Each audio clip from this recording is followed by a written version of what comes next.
চাপিরে বাইরে চাপিরে ওকে মাইনে পাইত পদিবা না পদিলে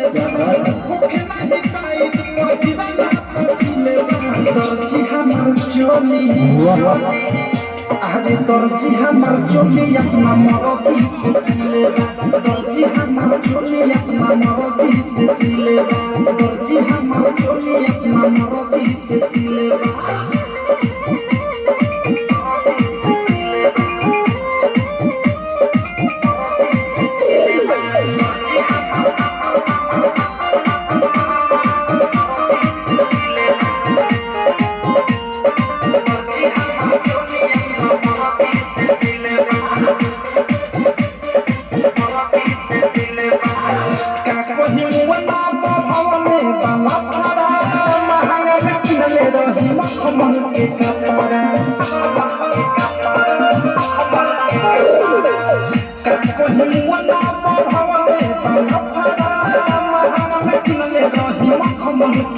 चोलिया के पीछे बनवले ना दिलवा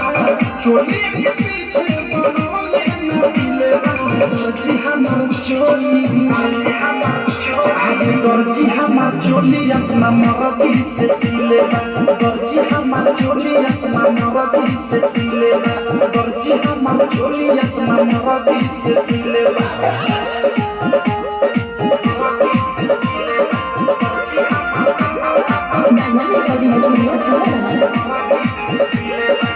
खुद में के फिटिंग चिटिंग करले बाटूबे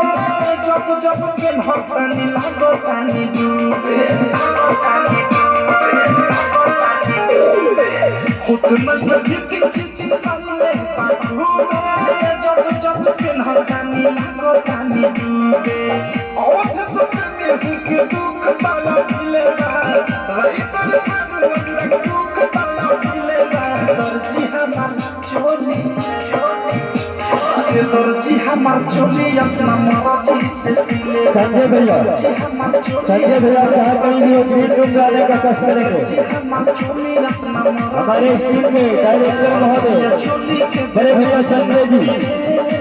आप यूट्यूब में आने का कोशिश करेंगे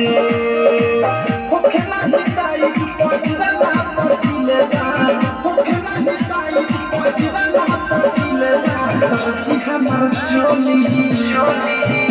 अरे दर्जी हमार चोली अपना मर्जी से सिलेवा दर्जी हमार चोली अपना मर्जी से सिलेवा दर्जी हमार चोली अपना मर्जी से सिलेवा